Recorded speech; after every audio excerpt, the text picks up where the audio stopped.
Halo guys, selamat datang di Yudokusuma Autovlog. Kali ini saya ketemu nih sama Suzuki Ignis baru tahun 2020. Nah, jadi kemarin-kemarin sempat ada perkenalan secara virtual gitu tentang Suzuki Ignis terbaru ini. Tapi ya mungkin karena di Jakarta udah duluan PSBB, jadinya teman-teman jadi gak bisa lihat gitu ya Suzuki Ignis baru. Harusnya itu kan udah dipajang di mall seperti ini gitu ya. Kebetulan tempat saya ini di Yogyakarta masih ada lowong-lowongnya sedikit. Dan kebetulan pas saya WA salesnya, ternyata salesnya tuh lagi majang ini gitu. Jadi wah, kebenaran banget. Nah, makanya saya akan membawa tur kepada teman-teman semua. Kira-kira Ignis baru ini isinya apa aja sih, dan kira-kira ada apa yang menarik dari Suzuki Ignis baru ini. Nah, sekarang kita lihat yuk. Nah, hal terbaru yang paling kelihatan itu ada di sektor grill. Nah, sektor grill ini sebenarnya cukup menarik karena dia kalau kelihatannya tuh kayak, awalnya sih aku ngira ini Suzuki Jimny, tapi sebenarnya ini bukan Jimny. Ini lebih mirip sama, kalau di India ada yang namanya Vitara Brezza, dan itu tuh sebenarnya bisa dibilang produk India yang paling laris di sana, dan bentuknya kan emang agak kayak SUV-an ya. Dan ini juga sebenarnya omongannya sih katanya ya urban SUV gitu kan. Nah, karena yang dibilang urban SUV, jadi dia kayak memberikan sentuhan-sentuhan gitu, which is good sebenarnya. Cuma yang beli ya ini aja sih, kenapa harus ada chrome di atas chrome gitu kan. Itu jadi kayak zaman-zaman dulu gitu kan. Mobil Kijang yang zaman dulu yang banyak chrome-nya, Avanza yang zaman dulu yang chrome-nya. Tapi kenapa sekarang mereka nggak chrome-chromean gitu ya? Oh, jadi Avanza itu kan harganya udah 200 ke atas, Innova itu udah jelas 200 ke atas. Gayanya dia jadi kayak gitu kan. Berarti ini strategi marketing kayaknya. Ini kan 200 juta ke bawah. Berarti seleranya pasar kayak gitu dong. Banyak chrome-chrome-nya gitu.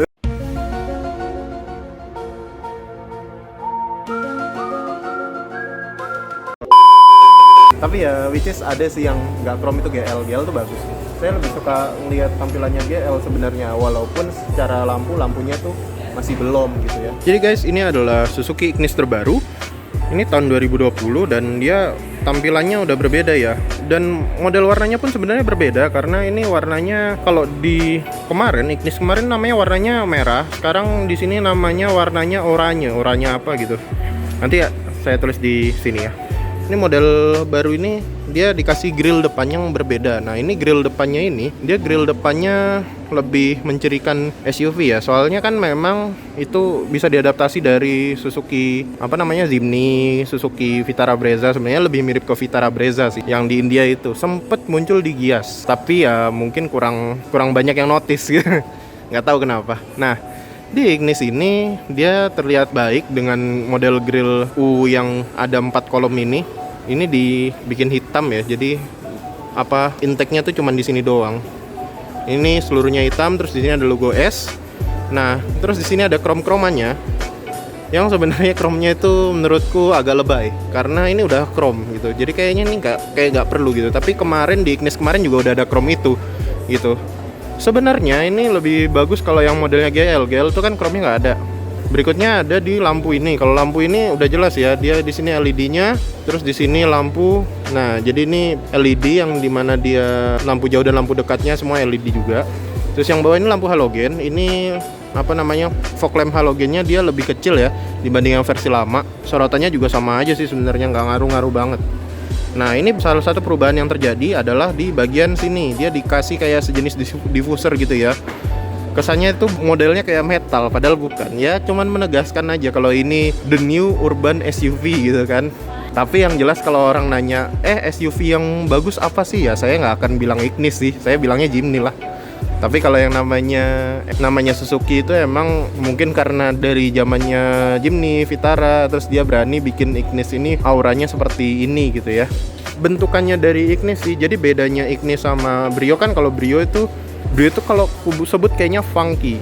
Kalau ini fancy gitu. Fancy itu lebih ke arah kayak Mini Cooper, Fiat 500 Dan untuk sebuah city car, Ignis menghadirkan ini nih, itu salah satu kayak apa ya, hal unik tersendiri lah dibandingin sama model-model lain gitu ya, yang aku bilang funky itu ya, kayak Brio RS itu. Emang dari dulu Honda kayak gitu kan. Suzuki mengambil tema yang beda dan kebetulan pas banget. Dan ada emang orang suka model kayak gini kok, Mini Cooper aja laris. Oke, berikutnya kita bisa lihat ini. Ini dia masih mempertahankan detail ini, dan ini kan biasanya dipakai di Vitara sama Jimny ya. Terus jadi pakai juga di Ignis. Di sini juga kap mesinnya juga mirip juga sama mobil SUV Suzuki yang sama gitu ya modelnya. Dia kan memanjang dari sini, terus modelnya kayak gitu. Ciri khasnya sama. Nah, geser ke bannya tuh kayak gini. Ini kalau yang agak tadi gelap ya, agak terangnya kayak gini modelnya, detailnya. Ulangin lagi, ini dia pakai velg ring 15. Ukurannya 175/65. Dengan detailnya ini bannya pakai Bridgestone Ecopia gitu. Untuk pengeremannya dia depannya cakram, belakangnya tromol. Nah, yang menarik di Suzuki Ignis ini karena dia itu modelnya fancy, jadinya dia bagian sini warnanya beda gitu. Jadi two tone gitu ya. Atasnya hitam, bawahnya hitam, ada warna tersendiri gitu. Cuma kalau ada juga yang varian yang semuanya warnanya satu body gitu ya. Karena kan memberikan warna two tone juga pasti harganya beda sendiri gitu. Nah, berikutnya kita lihat detail belakang nih. Kalau kita lihat detail belakang ini kita bisa lihat di sini ya. Ini mirip sama Suzuki yang zaman dulu itu. Kalau orang bilangnya Whiskit, kalau di orang di Inggris. Yang cc-nya cuma 1000, mirip sama mesinnya Carry sih. Tapi ini detail yang bagus sih menurutku. Yang mungkin orang-orang selalu jadi pro kontra tuh bagian belakangnya ini. Kalau di bagian sini itu baru kayak gimana gitu ya. Ada yang suka, ada yang enggak. Mungkin kalau bannya lebih gede lagi suka sih. Kalau di sini dia model lampunya sama ya. Jadi intinya model-modelannya masih sama. Nah, itu dia pakai defogger tuh. Dan di sini dia ada perbedaan. Nah, ini perbedaannya dia cat eye-nya dia modelnya beda sama yang kemarin. Dan dulu jujur ya, kemarin tuh Ignis yang kemarin tuh bumper belakangnya kayak kurang bagus gitu. Nah, sekarang mereka memberi perbaikan modelnya kayak ya diffuser lagi juga sih. Cuma dia dibikinnya modelnya kayak cladding gitu. Jadi model SUV. Modelnya kesannya kayak plat, tapi sebenarnya ini warna-warnaan aja. Tapi sebenarnya ini keren sih dari segi bentuk. Karena penting buat city car tuh kan sebenarnya estetika gitu. Lanjut. Oh iya, dia dikasih ini ding. Lumayan. Sekarang kita masuk ke bagian dalam. Kalau bagian dalam itu kuncinya seperti ini ya. Jadi kuncinya seperti ini, dan ini udah berbeda sama versi yang Ignis yang lama, yang dia pakainya model keyless-nya tuh model bulat gitu loh, kayak Kinder Joy.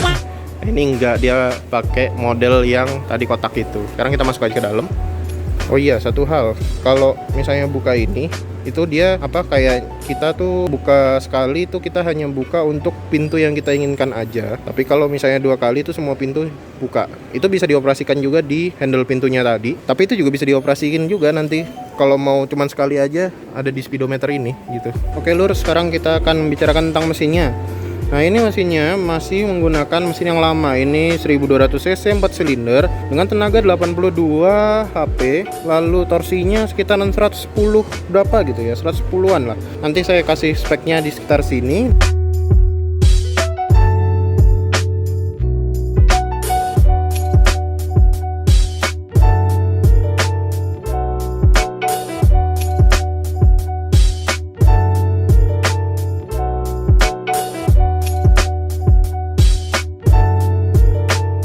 Dan ini layoutnya seperti ini ya, sudah dicat sewarna body juga. Di sini juga ada pelapisnya, kita bisa lihat detailnya seperti ini.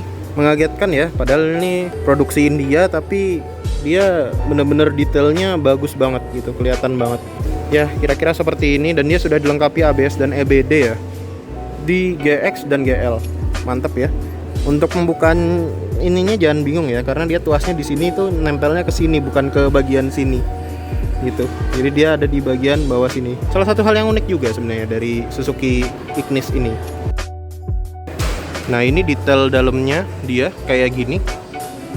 Dan dia modelnya sama aja sih sebenarnya.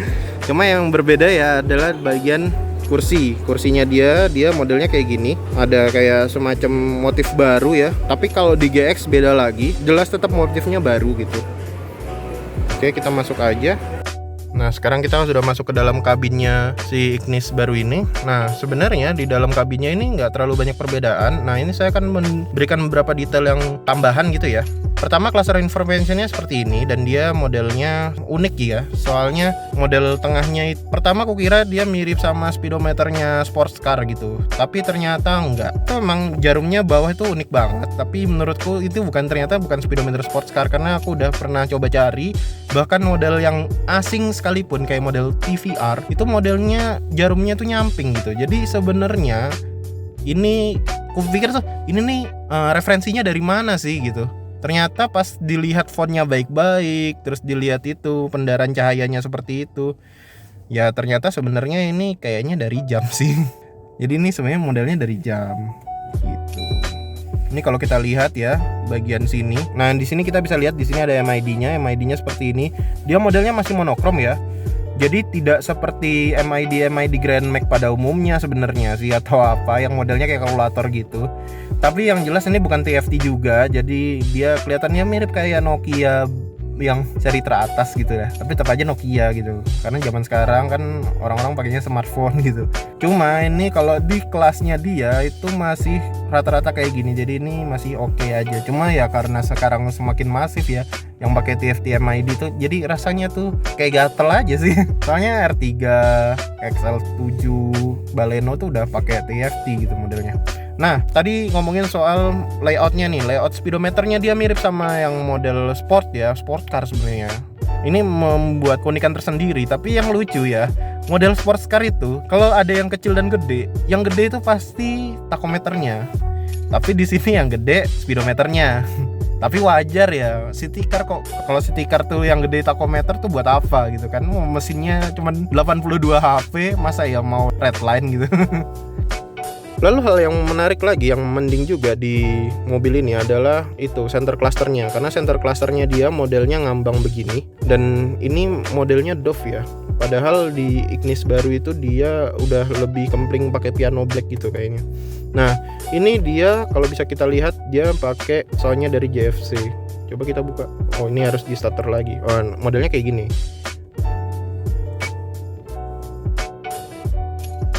Oke, kita coba ke home. Nah, layoutnya masih sama ya. Layoutnya masih sama ini lebih mirip sama Baleno sih. Ada USB aux tuner, on Bluetooth audio, ini setting. Ini tapi settingnya ini cuman buat di audionya aja. Kalau setting yang benar-benar setting buat di mobil, dia nggak dikontrol di sini tapi di MID-nya. Nanti saya tunjukkan. Oke, kita matikan. Jadi model layoutnya seperti ini. Ini bisa kalau mau di-upgrade bisa di aftermarket segala macam. Hal unik lainnya ada di bagian sini. Ini adalah pengaturan AC gitu. Tapi sebenarnya ini bentuknya unik karena dia mirip sama Bluetooth speaker gitu. Jadi kalau misalnya orang bilang, ini aku kedinginan nih, bisa dikecilin nggak AC-nya? Ya udah aku kecilin Bluetooth speakerku dulu ya.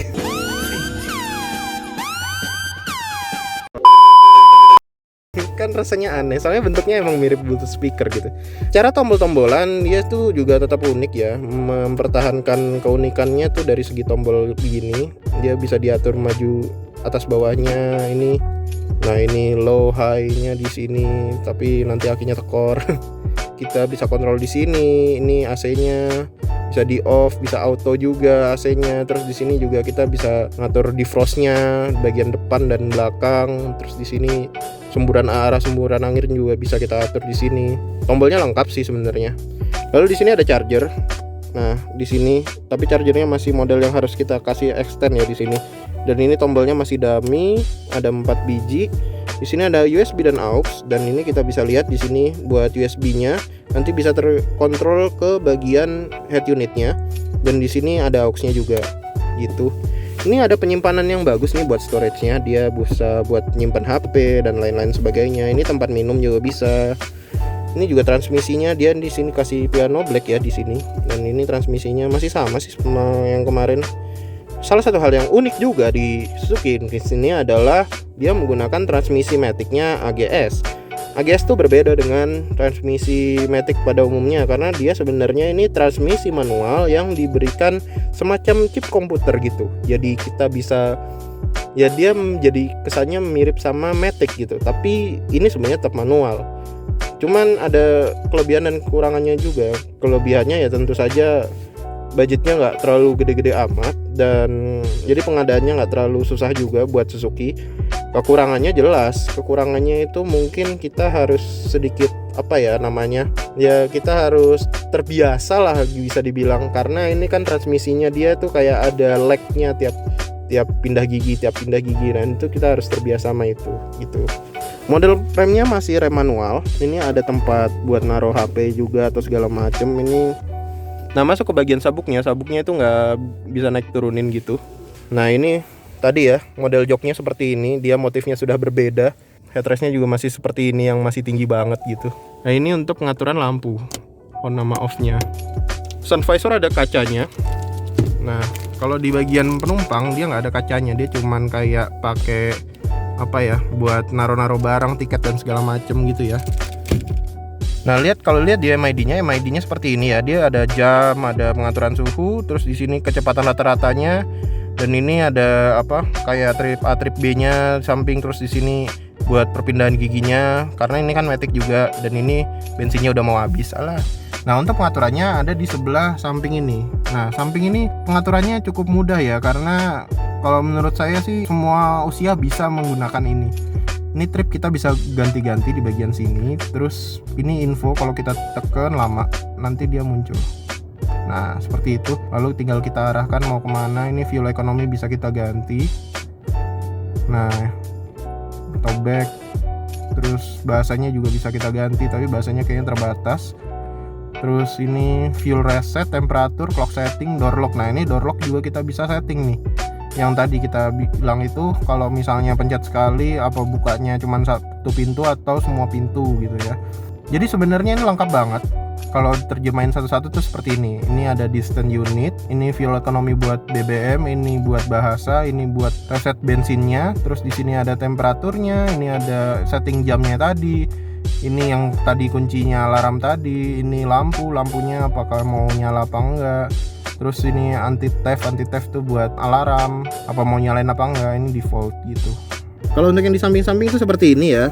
Dia di sini start stop engine, terus di sini ada alarmnya kita bisa atur, dan ini lampu ketinggian lampunya juga kita bisa atur di bagian sini sebelah samping ini. Nah, ini door trimnya kita bisa lihat, door trimnya kayak gini. Dia nggak ada perbedaan dibanding versi yang lama, dan dia modelnya masih two-tone, mempertahankan model yang fancyan yang tadi ku bilang itu. Engsel pintunya masih modelnya seperti ini, dan ini tombol-tombolannya ya. Ini ada tombol buat ini electric mirror, ini yang buat power window, ini alarmnya tadi kita bisa kunci dari sini, tapi kita kuncinya ini harus secara manual, jadi dia nggak tiba-tiba kalau pas jalan dia kunci sendiri itu nggak bisa gitu. Dan dia ini model gagangnya, dia warnanya itu jadi silver, kalau biru dia biru, tapi selain warna biru dengan gagang yang model biru gini ya dia silver kayak gini. Begitu pula di bagian sini dia juga warnanya silver nih kayak gini nih. Nah, untuk setirnya seperti ini ya, dia nggak beda jauh sama setir Ignis pada umumnya gitu. Yang lama juga begitu, karena ini tipe tertinggi, jadi dia ada pengaturan untuk audio dan pengaturan untuk Bluetooth gitu. Ya cuman segitu aja. Di Ignis yang GL itu belum ada pengaturan di setirnya. Untuk pengaturan kayak lampu masih sama, dan pengaturan untuk wiper intermittent di depan, belakang masih biasa gitu. Nah, berikutnya ada di bagian joknya. Kalau joknya ini dia seperti ini tadi ya layoutnya. Nah, berbeda sama yang versi lama, dan dia juga ada pengaturan nih, bisa maju mundur, bagian sini bisa direbahin, dan dia bisa pengaturan ketinggian kursi.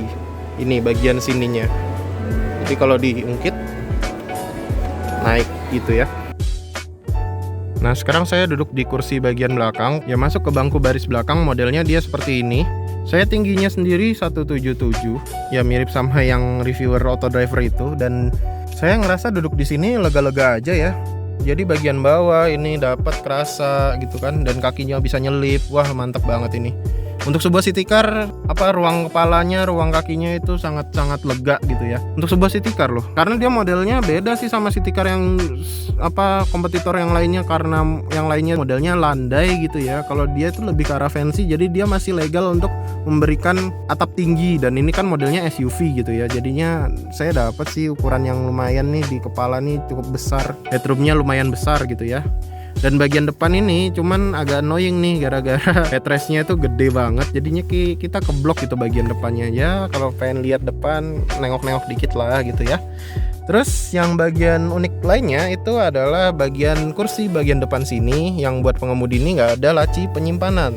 Tapi kalau buat penumpang itu ada di belakangnya. Kenapa nggak ditambahin aja gitu ya? Bingung juga sih.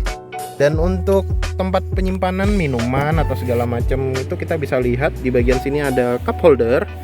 Nah, ini juga ada cup holdernya gitu. Di bagian sana juga ada cup holdernya. Kita bisa lihat ya, door trimnya seperti ini. Dia dikasih warna ini, walaupun dia nggak dikasih kayak motif-motif kain atau apa gitu, tapi enak untuk dilihat, jadi lebih ada warna tersendiri gitu. Interiornya seperti ini, dia masih modelnya ini pengait kuncinya, terus di sini buat power window-nya, terus di sini buat tempat minumnya, ini speakernya. Ya, seperti itulah. Nah, ini untuk pengaturan kursinya kita bisa lipat gitu ya. Dia modelnya itu 60/40, di sini 60, di sini 40 gitu. Dan untuk menurunkannya di sini ada tuas. Nih, kita bisa lihat ada tuas di sini. Itu kita tarik aja dan dia akan turun seperti ini. Tapi sepertinya sih ini nggak rata lantai, jadi di sini ada gap gitu. Ya, ini bagian bagasinya seperti ini ya. Bagasinya dia modelnya dalam, jadi kalau kita masuk ke sini terus ada di dalam sini gitu. Jadi menambah kepraktisannya dia cukup luas. Dan dia di bagian kirinya modelnya seperti ini, dia dikasih ini nggak ngerti. Ini kayaknya sejenis saklar gitu. Jadi di sini sebenarnya nggak ada apa-apa. Di samping juga cuma ada lampu. Ini kita bisa nyalakan dan dia modelnya halogen ya, ini lampunya. Jadi sini kiri dan kanan nggak ada apa-apa. Terus kita kalau lihat ke bawahnya ada apa aja? Oh, bannya velg kaleng. Ukuran lebih kecil. Modelnya seperti ini kalau di bawah. Nah, ini dia dikasih kayak tempat tutup gitu. Jadi kalau kita taruh barang lebih aman ya. Ini kita bisa gantung atau kita lepas aja seperti ini juga bisa. Begini bisa. Jadi kita bisa naruh tisu atau segala macem. Kalau enggak ya biar kepraktisannya nambah, kita kaitkan di sini. Jadi kita bisa aksesnya lebih gampang gitu.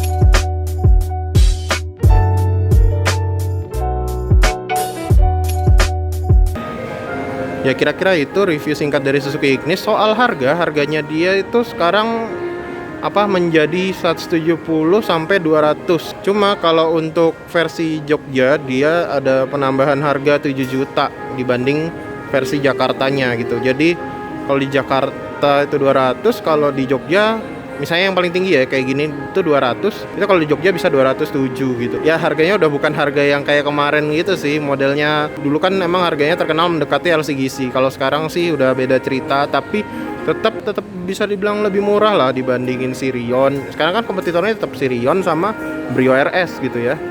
Kalau Brio Satya beda cerita karena dia skemanya LCGC. Jadi mau nggak mau Ignis pasti kalah. Tapi kalau Brio RS masih bisa sama Ignis ini. Dan Ignis terkenal akan kehematannya sebenarnya dibandingin sama pesaing-pesaingnya. Dan itu emang real gitu. Kalau untuk tenaganya ya standar aja gitu. Jadi bukan tenaga yang bikin adrenalin terpacu gitu kan, enggak. Dia biasa dan standar gitu. Ya, kira-kira itu sih review singkat dari Yuda Kusuma Autovlog. Silahkan komentar di bawah ini. Jangan lupa like, subscribe, dan see ya.